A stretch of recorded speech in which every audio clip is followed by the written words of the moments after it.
여러분 안녕하십니까. 오늘이 토요일 날이죠. 2026년 4월 4일 오전 10시 39분을 가리키고 있습니다. 내일은 또 내가 할 일이 있어가지고 내일은 녹화가 없습니다. 그러니까 오늘 하루만 이제 녹화랍니다. 그래서 여태까지 이제 제갈량을 쭉 해왔었는데요. 이번에는 제갈량에 관한 일화를 얘기를 하도록 하겠습니다. 내가 이걸 주말마다 이걸 녹화라는 거는 내가 어떤 직장에서 뭐 책임자가 돼볼까 하고 하나 이렇게 또 생각하는 사람들이 있나 봐요. 아니 이걸 유튜브를 한다고 뭐 직장에서 책임자가 됩니까? 이건 직장하고는 전혀 상관없는 일이에요. 이거는 그러니까 여러분들이 이승열이가 저걸 하는 거는 순수한 개인적인 취미라는 걸 알아주십시오. 이 취미 생활이라는 걸 이해를 못 하더라고. 무조건 뭐 세상 일이 다 직장과 연관이 돼 있는 걸로 알아. 이 직장과는 아무 상관이 없는 얘기고. 내가 여기서 직장 얘기를 전혀 안 하잖아요. 근데 뭘 직장과 이렇게 세상 일이 전부 직장과 연동이 되는 줄로 알아. 그렇게 생각하지 마시기 바랍니다.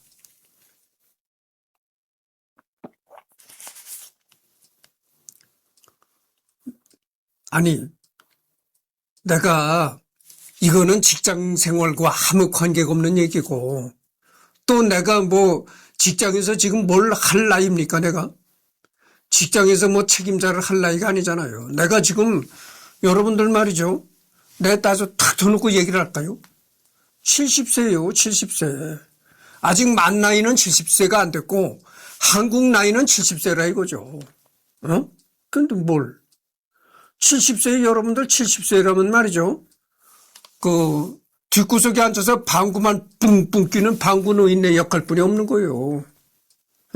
그래도 나는 내가 이 시간에 내가 여러분들한테 내가 눈을 얘기를 했지만 그래도 내가 다니는 이 공장의 사장님이 나를 잘 봐줘가지고 내가 늦게까지 이렇게 그래도 내가 나가서 활동을 하고 벌어먹고 사는 게 얼마나 행복인지 몰라요.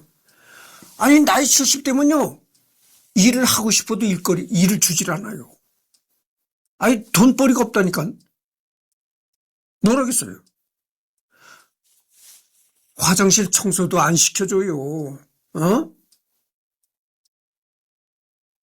그런 나이인데 그런 노인네들한테 무슨 뭐 책임자를 준다? 그거는 일거리를 주는 것만 해도 고맙고 참 그런 거예요. 아니 놀아요. 파고다 공원에 지금은 파고다 공원도 노인네들이 없다는 거야. 자꾸 쫓아서. 근데 예전에 노인네들 모이는 곳이 파고다 공원이잖아요. 그 사람들이 왜 할 일 없이 파고다 공원에 모이겠어요? 일거리가 없는 거야. 일거리를 주면 어디 나가서 몸을 놀래서라도 벌어먹고 산다고 하는데 누가 일거리를 안 주거든. 아직도 몸은 건강한데. 70세라도 요즘에 건강한 사람들 많잖아요. 나같이 이렇게. 아직 몸은 건강해서 일은 열심히 하고 싶은데 일을 안 주는 거야. 그러니까 할 일이 없어. 그러니까 맨날 거기 나와서 이제 파고다 공원에서 장기 바둑을 두다가 점심때가 되면 무료급식, 무료급식이 나가서 타먹고 이렇게 가는 거야. 이렇게 사는 거야. 그러니까 수입이 전혀 없다 보니까 거기서 무료급식에 이제 거기서 배를 만땅 먹는데, 배를 만땅 먹어가지고 두 끼를 그냥 건너뛴다는 거지. 아니, 노인네들이 그렇게 산다는 거예요. 그 수입이 전혀 없으니까 어떻게 되겠어요? 뭐, 그동안 벌어서 이게 태산같이 쌓아놓은 재산도 없고. 그러니까 무료급식소에 나가서 그냥 만땅 배를 채우고 두 끼를 그냥 건너뛴다는 거지. 그리고 또 그 다음날 파고다 공원에 모여서 잡담과 바둑 뭐 이런 걸로 소일을 하다가 점심때 무료급식에 가서 또 만땅 채우고.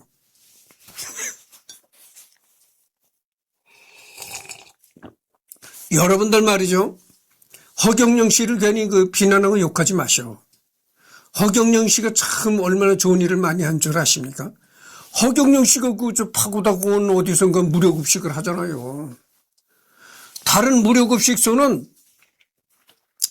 조금 하다가 그 형편이 어려워지면 뭐 안 하고 그러는데 허경영 씨가 하는 그 급식소는 계속 꾸준히 하잖아요. 어? 노인네들한테. 끼니를 굶는 노인들한테 무료로 제공해 준다 이거요. 그게 얼마나 좋은 일입니까? 허경영 씨는 초종교라고 하잖아요. 초종교. 모든 종교를 이제 초월한 그런 거다 하는데 기독교적으로 얘기를 한다면 허경영 씨는 정말 천당은 맡아놓은 사람이야. 그렇게 좋은 일을 하는데. 그리고 허경영 씨가 세금을 얼마나 내는 줄 아십니까? 여러분들 그 고액 체납자라고 해가지고 세금을 안 내려고 막 이 현찰을 막 집에다 막 숨겨놓고 하다가 국세청 직원들한테 그 가택 수색을 하고 당하고 그러잖아요. 그렇게 세금을 안 내려고 이리 비탈 저리 비탈 돈을 숨기고 야단들을 하는데 허경영 씨는 자진해서 신고하는 거야. 내가 얼마를 벌었습니다. 고양시에서 허경영 씨가 그 하늘궁이 있잖아요. 하늘궁이 바로 속해 있는 관할이 고양시거든. 고양시에서 이 허경영 씨가 제일 세금을 많이 낸다는 거예요. 한 해에 한 해 한 50억씩은 그렇게 내나 봐요. 응? 그러니까 여러분들 그 허경영 씨가 사이비 종교 교준이 그런 측면도 있긴 있지만 그래도 그렇게 허경영 씨이 강연을 들으라고 모이는 여러 구름같이 모여드는 사람들 돈이 어디로 갑니까? 물론 하늘궁을 운영하는 데도 쓰이겠죠. 그렇지만 아니 그렇게 세금을 많이 내는데 응? 허경영 씨 개인도 그 돈을 가지고 쓰긴 쓰겠지만 개인의 배만 불리는 게 아니잖아요. 응? 고양시에다가 그렇게 어마어마한 세금을 내고 자진해서 내는 거야 그것도. 누가 독촉 가기 전에 자진해서 낸다 이거야. 그리고 파고다 공원에 그렇게 끼니를 굶는 노인네들한테 무료 급식을 하는데 얼마나 좋은 일을 합니까? 그래서 내가 허경영 씨를 비판하지 말라 이런 얘기를 내가 하는 거예요. 그리고 여러분들 허경영 씨를 비판할 수 없는 게 여러분들 그 통일교나 이만희 이런 그 재단에서 난 국가한테 세금을 냈다는 얘기를 들어보지 못했어요. 세금을 내긴 내겠지. 통일교 사내에도 통일교가 운영하는 일신석재라든가 통일교가 운영하는 또 기업체들도 많거든요. 그런 기업체에서는 세금을 내겠죠. 세금을 내야 사업을 하니까. 아니, 그렇지만 통일교 자체 종교재단에서 난 세금을 냈다는 얘기는 들어보지 못했어요. 또 신천지의 이만희가 세금을 냈다 이런 얘기 들어본 적이 없거든요. 우리나라는 종교단체에는 세금을 부과 안 하잖아요. 종교단체는 세금을 부과 안 한다 이런 게 돼 있단 말이죠. 근데 그것도 앞으로는 법을 뜯어 고쳐가지고 종교단체에도 세금을 낼 수 있게 법을 뜯어 고친다 어쩐다 이런 얘기가 있었는데 아직도 그것이 안 됐는가 봐요. 그래서 신천지 이만희나 통일교 재단에서 국가에 세금을 냈다는 얘기를 내가 들어보지 못했습니다. 그러나 허경영 씨는 차원이 다르다 이거예요. 그리고 여러분들 허경영 씨를 청와대로 보내야 된다.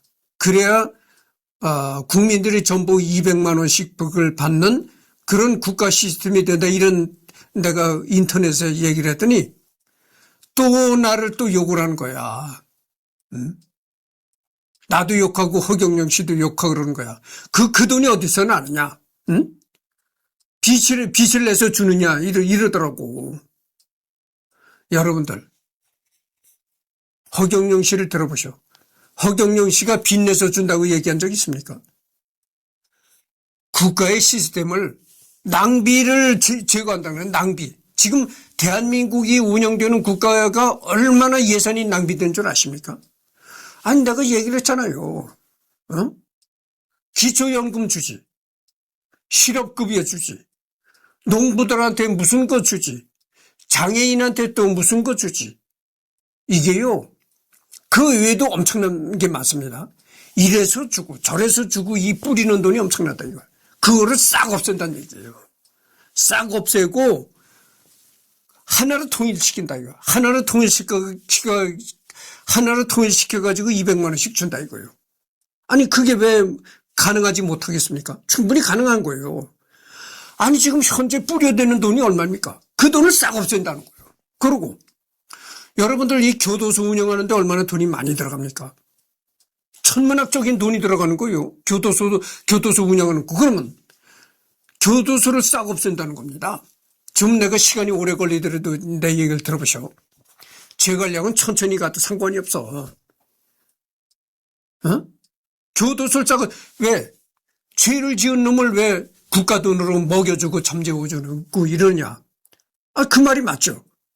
아, 죄 지은 사람을 왜 국가에서 먹여주고 재워줍니까? 그러니까, 이 아주 흉악범죄. 그러니까 뭐, 아들이 어머니를 죽였다든지, 뭐 아주 죽이는 것도 너무 잔인하게 죽였다. 이런 거는 그런 극한의 범죄를 저지른 죄인은 교도소에 가둔다. 그러나 그 위에 소소한 생활 사기범 이런 거는 다 교도소에 가두지 않는다는 거예요. 노역을 시킨다는 거지, 강제 노역을. 강제 노역으로 때우게 해라. 예를 들어서 국가에서 무슨 건설 사업을 하면 그런데 동원시킨다는 거지. 그러니까 국가 예산이 엄청나게 줄어드는 거예요. 그리고 지금 지방자치에서 써서 각 지방마다 낭비하는 돈이 얼마입니까? 지방자치를 없애가지고 지방에서 낭비하는 쓸데없는 돈을 다 없애버린다는 거예요. 여러분들 이 각 지방에서 이 낭비되는 토목공사로 낭비되는 돈이 얼마나 많은 줄 아십니까? 응? 아니 허경영 씨 말을 들으면 틀림이 없어요. 그런데 뭐 빚내서 주느냐? 이런 그 헛소리를 얘기하는 사람들이 아직도 있다. 그리고 로봇을 도입해서 로봇으로 공장이 돌아가면요. 사람을 채용하지 않고 앞으로는요. 채용 없는 시대가 오는 겁니다. 그래서 전부 사람을 채용을 하지 않고 로봇으로 공장을 돌리면은 그런 공장에 대해서는 로봇세를 물려야 된다 이거죠. 로봇세. 로봇세라는 그런 세금 법률을 만들어가지고 로봇세를 걷어들여가지고 로봇으로 인해서 실업자가 돼서 노는 그런 사람들한테 돈을 지급해 줘야 된다 이거죠. 아니 그게 왜 뭐 빚내서 주느냐? 왜 허경영 씨를 욕하느냐 이 말이에요. 그 허경영 씨 말이요. 그 가만히 얘기를 들어보면 틀림이 없습니다. 내가 또 이런 얘기하면 그래. 저 이승열이가 허경영한테 또 가스라이팅을 당했구나. 가스라이팅 웃기고 있네. 정말 허경영 씨 말이 틀림이 없는 얘기예요. 그러니까 무조건 허경영 씨를 비판하지 말라. 허경영 씨는 정확한 근거에 의해서 그런 얘기를 하는 거예요. 뭐 어디 가서 빚내서 돈을 준다든가 이러는 게 아니고 정확한 근거에서 그런 얘기를 하는 거다. 그리고 허경영 씨만큼 세금을 많이 내는 사람도 드물고 얼마나 좋은 일을 하느냐 이거예요. 돈이 없어 끼니를 굶은 노인들한테 계속 무료 봉사를 하는데 그 뭐 돈을 받고 그 음식을 주나요? 그러니까 그 무료 급식소를 운영하는데 돈이 얼마나 많이 들어가겠어요. 그래서 그 운영하는 거예요. 그러니까 여러분들 말이지 허경영 씨 강연 내가 알아봤는데 허경영 씨 나는 뭐 여태까지 가보질 않았어요. 하늘궁 자체도 내 가보질 않았어. 근데 허경영 씨 강연회를 한 번씩 가려면은 참가비가 10만 원이래. 그러니까 여러분들 10만 원도 아깝지 않게 즐겁게 내십시오. 즐겁게 내고 들어가서 참가들 하십시오. 그 돈이 어디로 갑니까? 10만 원씩 내는 그 돈이 불쌍한 노인네들 무료급식소로 가고 국가를 위한 세금으로 가고 이런 거예요. 얼마나 좋은 데로 쓰여집니까? 그러니까 뭐 쓸데없이 허경영 씨 욕하고 그러지 말고 10만 원씩 내고 가셔라 이런 얘기예요. 그래서 이제 제갈량 1화 여러분들 그 조선시대 지식인들도 제갈량에 관해서 글을 많이 남겼다 이런 얘기를 전번 시간에 했습니다. 근데 제갈량에 관한 그 여러 가지 일화가 또 많다 이런 얘기예요. 글을 내가 읽어보도록 하겠습니다. 이 문서는 제갈량과 관련된 일화를 소개하는 문서이다. 가련은 18세기 활약했던 함흥의 기녀로 시문, 노래, 건무, 검은고와 바둑, 쌍육 등의 두루 능한 팔방미인으로 유명했으며 당대의 많은 관료들과 문인들이 그녀를 위해 시를 지어주기도 했다. 사람들이 그녀를 제기라고 칭했으나 자기 자신은 여협으로 자부하였다. 84세의 나이에도 제갈량은 출사표 전후편을 외우면서 한 글자도 틀리지 않았던 일화가 당시 가련을 만났던 젊은 관료 간웅 이현경의 이 기록을 통해 전해온다. 이 가련이라는 그 18세기에 살았던 함흥, 여러분들 그 북한에 함흥이 있잖아요. 함흥에서 태어난 그 무녀라는 거죠. 그러니까 이제 하나의 그 무당이랄까 뭐 이렇게 시도 짓고 이런 그런 여자였었는데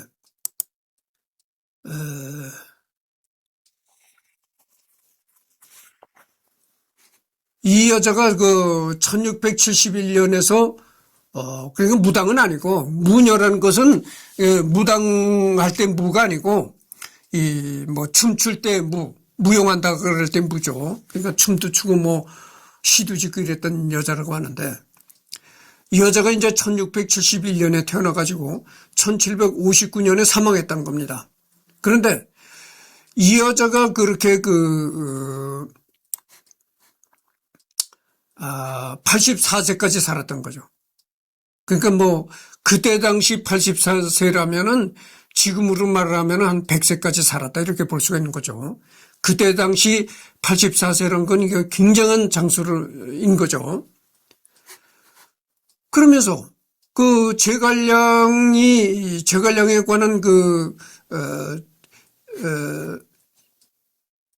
출사표, 제갈량에 관한 출사표 전후편을 외우고 한 글자도 틀리지 않게 외웠다 이런 얘기죠. 이 여자가. 그래서 그랬다는 것을 당시의 그 관료, 그러니까 국가의 녹을 먹는, 관료가 이헌경이라는 사람이 있었는데, 이헌경이가 그런 기록을 썼다는 거죠. 그래서 이 가련이라는 존재가 알려지게 되었다 이런 얘기입니다.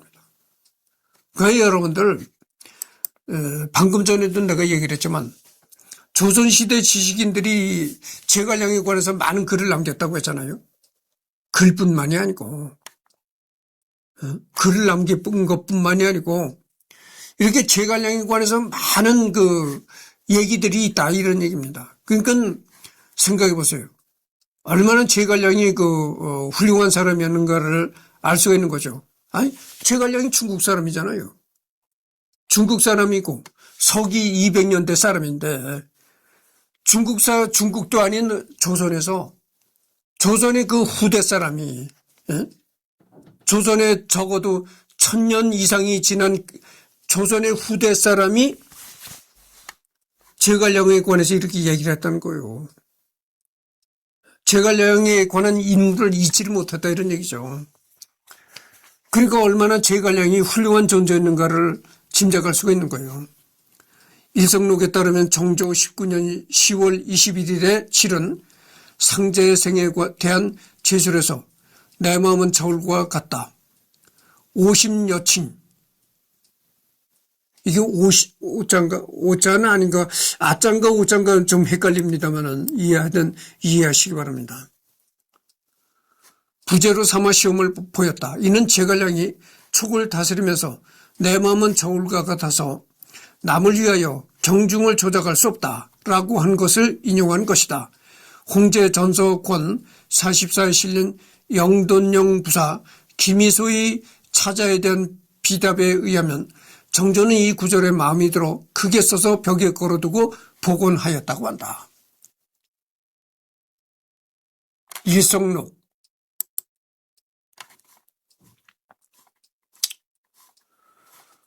일성록, 이게 이제 일성록이라는 거죠. 일성록.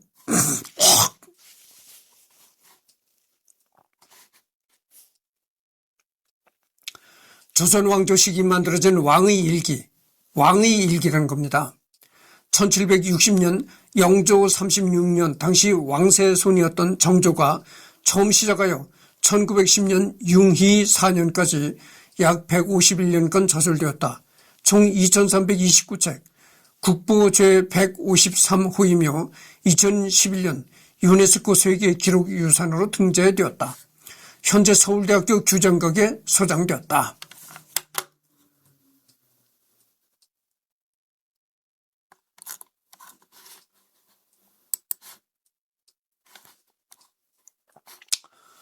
평안도 영유군에 있던 삼중사는 중국 촉한의 재상 제갈량, 남성 초기 무장 악비, 남성 말기 충신 문천상의 위패를 모신 사당이다. 1603년 선조 36년에 세워 제갈량의 위패를 모셨으며 1668년 현정 9년에 와룡이라 사해가였고 1695년 숙종 21년에 악비를 배양하였으며 1750년 영조 26년에 문천상을 배양하면서 삼중사로 고쳐서 사해가였다. 삼중사는 국가에 대한 충절을 장려하는 상징적 의미를 지녀 역대 왕들에 의해 건립 보호되어 왔다. 때문에 1871년 고종 8년 흥선대원군에 의한 서원 사후철폐 때도 그 회철 대상에서 제외되었다.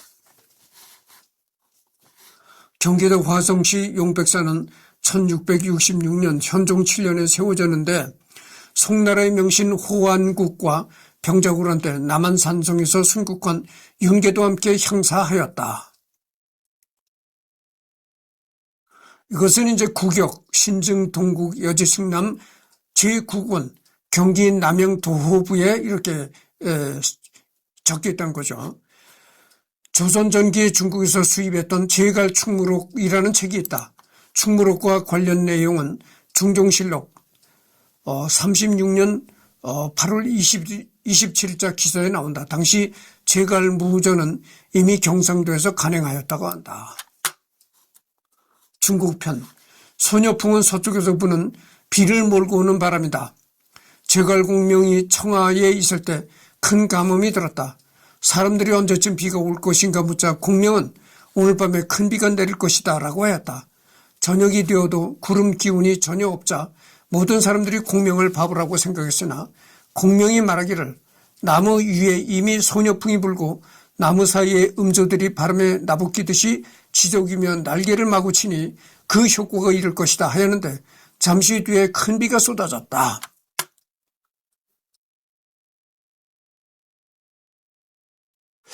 그러니까 뭐 제갈량이 이렇게 훌륭한 사람이다니까 여러분들 말이 이렇게 전해질 때는 그냥 전해지지가 않잖아요. 자꾸 이렇게 보태지는 그 습성이 있다고.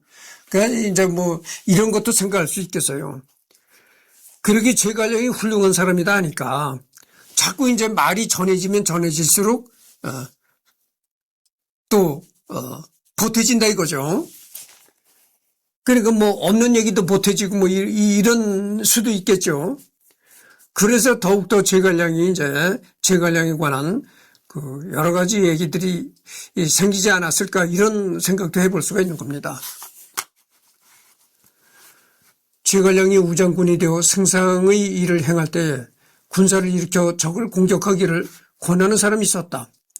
이에 대해 제갈량이 적을 이기기 위해서는 군사의 숫자가 중요하지 않다고 말한 뒤에 진심으로 나라를 걱정하는 사람들이 나의 잘못을 열심히 공격하기만 하면 일이 성공할 수 있고 적은 죽을 수 있으며 공을 세우는 것은 발돋움하고서 기다릴 수 있을 것이다 라고 하였다.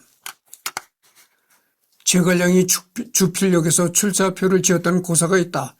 사천성 광원현 북쪽에 있는데 삼국시대 촉한의 승상 제갈량이 일찍이 여기서 출사의 계획을 짰다 하여 붙여진 이름이다.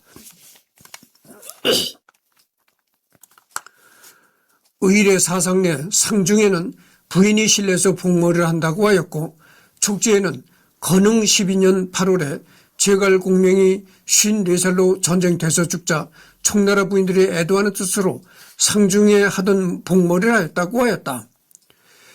제갈량이 죽자 청나라 부녀들이 슬퍼하면서 상례 때 하는 묵상투를 했다. 이는 아무렇게나 막 끌어올려 짠 상투, 함부로 끌어올려 뭉쳐놓은 여자의 머리를 뜻한다. 그래서 이제 건흥 12년 8월에 제갈량이 이제 54살의 나이로 이제 전쟁터에서 죽었다는 겁니다. 그러니까 뭐 병사로 죽은 것이 아니고 전쟁터에서 이제 죽었다는 거죠. 제갈량이. 그래서 이제 죽자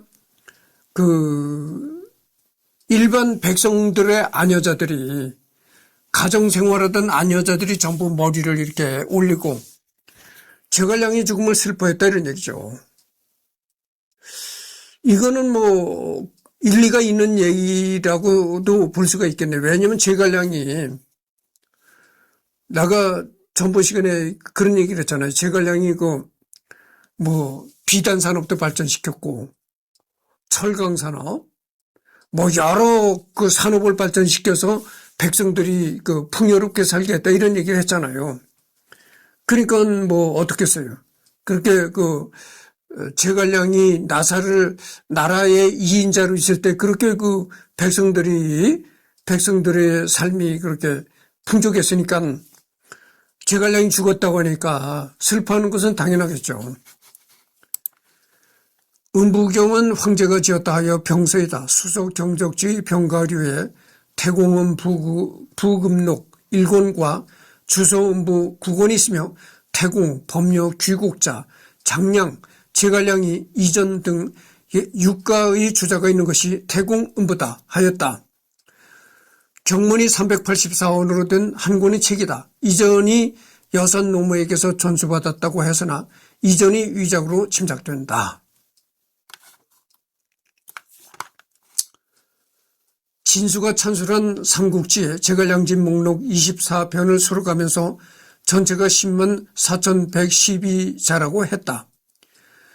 목록을 보면 11번째에 귀화라는 제목이 있는데 이 말은 논어에 예의 쓰임은 온화한 것이 귀함이다.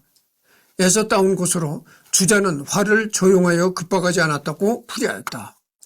태평어람에 따르면 유비가 제갈량으로 하여금 망능 즉 건업을 살펴보게 하였더니 용과 범이 서려 있는 것 같은 기운이 뻗쳐나와 제왕의 터전임을 알았다는 고사가 전한다. 사실 이 일화는 강표전의 유비가 손곤에게 말릉을 도읍으로 삼으라 권하자 손곤이 이를 따라 도읍을 옮기고 건업으로 삼았다는 말과 같다. 또 태평어람에 실린 오록에 따르면 석두성은 삼국시대 오나라 수도 건업에 있던 성으로 제갈량이 이곳 지세의 험준함을 보고 손곤에게 건의하여 석두성을 쌓게 하고 수도로 삼게 하였다. 제갈량은 주변의 종산과 석두산을 각각 용과 범에 비유하여 종산은 용에 서린 듯 석두산은 범이 웅크린 듯 하니 이곳은 제왕의 거처이다 라고 하였다. 잔도, 철산, 몹시 험준한 요해지를 이르는 말로 모두 중국의 파쪽 지방을 이르는데 잔도는 산로고 험준하여 나무 가귀를 만들어 통행하는 것이고 철산은 지금의 사천성 정연현 동북에 위치한 철의 산지로 제갈량이 이곳에서 병기를 만들었다고 한다.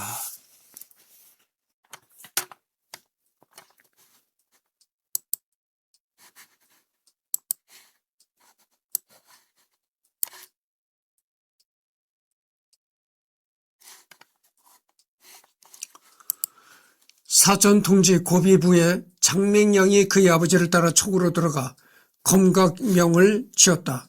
익주 자사 장민이 보고 천자에게 보고하여 비석에 새겨 검각에다 세웠다라고 하였다. 검문은 검각인데 장교의 이름이다. 지금 사천성 검각현 동북쪽 대검산과 소검산 사이에 있는데 제갈량이 설치한 곳으로 전해지고 있다. 이는 천엽 사이의 주요한 통로로서 군사적 요충지이다. 제갈량이 남양에 은거하면서 남들과 서로 왕래하지 않고 지냈던 시기에 유독 서서와 방덕궁과는 사이가 좋게 지냈으며 특히 방덕궁을 매우 존중하여 혼자 찾아가서 침상에 절을 하곤 하였다. 제갈량은 그를 매우 존경하여 스승으로 예우했고 자주 인사하러 왔고 방문할 때면 침상 아래서 공경히 절하였고 방덕궁은 제지하지 않고 태연히 절을 받았다는 일화가 있다. 그 제갈량이 방덕궁이라는 사람은 그렇게 좋아했고 또 존경했다 이런 얘기죠. 풍후부는 천문의 변화를 통해 일기를 예상하고 점치는 방식을 책자로 주나라 강자가 짓고 한나라 제갈량이 편집하였으며 명나라 요정도가 주해하였다. 1795년 정조 19년 천문에 관한 서적들을 편집하여 협결통의를 간행하였는데 이 책에 풍우부가 부록으로 실려있다. 송나라 유학자 호안국은 제갈량의 가산이 뽕나무 숲의 그루였다는 일화를 높이 평가하여 이러한 사람은 진실로 대장부라 할 수 있다라고 하였다. 사해론의 설부에 겨울의 추위를 노래하기를 화정에는 불길이 꺼지고 온천에는 얼음이 얼었으며 불담에는 물이 끓어오르지 않고 뜨거운 영풍이 불지 않으니 북쪽으로 난 방문 틈을 잘 바르고 나양에서는 처음으로 비단옷을 걸친다 하였다. 화정은 촉당 임궁현 서남쪽에 있는 우물인데 제갈량이 처음 발견했으며 불길이 올라왔다고 한다. 나양은 나라의 이름으로 이 나라 사람들은 옷을 입지 않았기 때문에 이렇게 부른다고 한다. 그러니까 이 제갈량에 관한 일화가 제갈량에 관한 그런 그 얘기들이 수없이 많다 이런 얘기죠. 조조라는 사람도 내가 언젠가는 이제 하겠죠. 조조도 그 삼국지에 나오는 유명한 인물이잖아요. 그러니까 조조도 언젠가는 내가 하겠죠. 조조가 제갈량에게 편지와 함께 한약재 개설형을 보낸 적이 있다. 삼조신문 전집 역주 여제 갈량서 내용인즉슨 개설형 5건을 보내니 작은 성의로 알고 받아주십시오 라고 달랑 한 줄의 글 끼웠다. 사실 이건 굉장히 의미심장한 표현인데 개설형은 정량이다.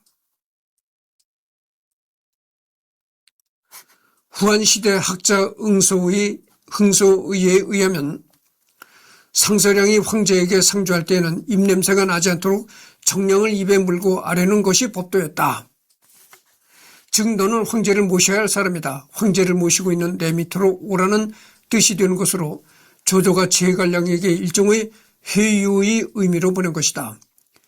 2018년에 나온 중화서국의 조조집에 따르면 이 서찰은 건한 13년에 인편으로 정량 5건과 함께 보냈을 것이라는데 이걸 제갈량에게 보낸 이유는 유비 손권 연합의 공격을 늦추기 위해서였다고 한다. 유비에게도 손권에게도 주유에게도 안 보냈는데 정량 안 보낸 걸로 봐선 제갈량을 손유 연합 주도자 혹은 또 저 동맹에서 상실될 시 가장 타격이 큰 인물로 보아 조조 입장에서는 제갈량이 무척 골치 아픈 존재였기 때문이었는 듯 아니면 이관계를 겸해서 보냈을 수도 있다. 제갈량은 이에 대해 답장을 보내지 않고 그냥 무시했다. 제갈량이 의미를 몰랐을 것 같지는 않고 유비에 대한 충성심과 서주 대학살에 대한 원한 때문일 듯이 보인다. 유비 사후 항복하라는 위 명사가 보낸 서신에 대해 정의라는 글로 명사들과 위를 깔 때 조조에 대한 증오를 엿볼 수 있다. 여기서 이제 정량이라는 게 나옵니다. 정향. 이것이 이제 정향이라는 거죠. 향신료 일종. 그러니까 향신료라는 건 그 향을 내는 그런 그 물질이라는 거죠. 인도네시아 말루크 제도가 원산지인 나무이며 향신료로 쓰이는 부분은 꽃봉오리, 생긴 것부터 냄새까지 멋과 비슷하기 때문에 정향이라는 이름이 붙었다. 영어 이름인 클로브 역시 원래는 못이라는 뜻을 갖고 있다. 심지어 사용법조차도 아래의 사용 문단에 있는 사진처럼 고기에 쑥쑥 박아넣어 쓰는 방법이 있을 정도다. 아래의 사진으로는 크기가 알기가 어려운데 말린 꽃봉오리 한 개의 길이가 3, 4mm밖에 안 된다. 한국인이 처음 이것의 냄새를 맡아보면 치과나 한의원 등 병원에서나 맡아볼 법한 특유의 금속성 냄새로 인해서 정녕 사람이 먹을 수 있는 건지 충격을 받기도 한다. 왜냐하면 치과 치료 시에 정령에서 추출한 성분이 진통제, 신경마비제로 쓰이기 때문이다.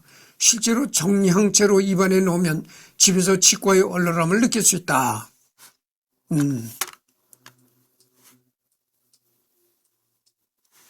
일상생활에서 접할 수 있는 가장 가까운 향과 맛은 바로 은단이다. 은단이 정향의 그 향과 아주 가장 비슷하다는 거죠.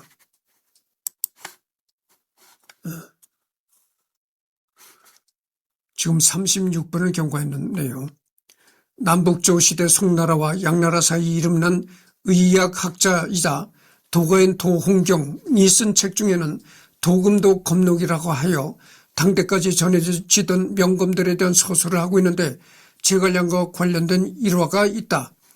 제갈량이 검정을 평정할 때 청석사를 지나다가 칼을 뽑아 산을 찔렀는데 칼이 빠지지 않아 가버렸고 지나던 사람이 찾을 수 없었다고 한다. 유비는 장무 원년 간지가 신축이었으므로 우산이 철을해서 검 8자루를 주조했고 각 검의 길이는 3척 6촌이었다. 하나는 유비 자신이 차고 하나는 태자 유선에게 주었으며 하나는 양왕 유리에게, 하나는 노왕 유영에게, 하나는 제갈량에게, 하나는 관우에게, 하나는 장비에게, 하나는 조운에게 주었다. 모두 제갈량이 칼에 글을 썼으며 모든 검이 품각을 만들었고 영을 내려 도 5만 자루를 만들게 하고 모두 칼날을 연결하고 72련의 칼자루를 늘어놓았으며 그것들에 모두 두 글자가 쓰여 있다고 한다.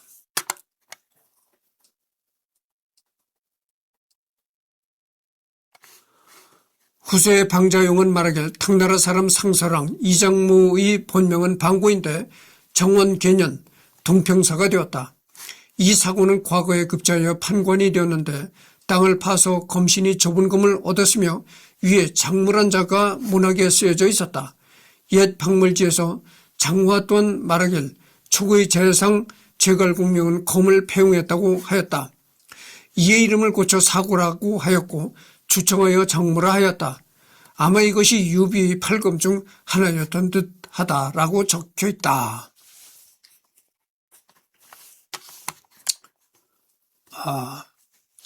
송사 종택전에 따르면 종택의 최후를 다음과 같이 묘사하였다. 종택이 전후로 고종에게 수도 개봉으로 돌아오라는 상소를 20여 번 올렸으나 매번 황잠선 등이 물리쳤고 이에 울분이 쌓여 동창이 생겨 병에 걸렸다. 제자들이 문병하에 왔는데 종택이 놀라서 두리번거리며 말하길 내가 두 황제께서 오랑캐에게 잡혀간 일로 울분이 쌓여 이에 이르렀다. 너희들은 능히 적을 섬멸할 수가 있을 터이니 내가 곧 죽어도 여한이 없다. 제장들이 모두 눈물을 흘리면서 말하길 감히 있는 힘을 다하지 않겠습니까? 제장들이 나가자 종택이 탄식하며 말하길 출사하여 이기지 못하였는데 몸이 먼저 죽으니 길이 영웅들로 하여금 눈물이 오키세 가득하게 하는구나. 다음날에 비바람이 몰아치고 날이 어두웠는데 종택이 한마디도 없이 아무 일도 하지 않았고 다만 도와 3번 연이어 외치고는 죽었다. 개봉 사람들이 서러워 부르짖었다.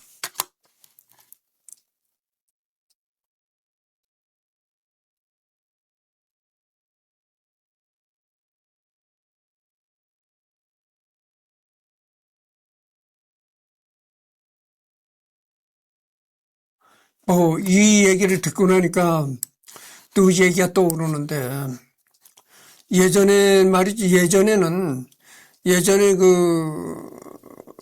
자꾸 얘기가 이렇게 전해지다 보면 얘기가 덧붙여지고 한다 그러잖아요. 그런 차원이겠죠.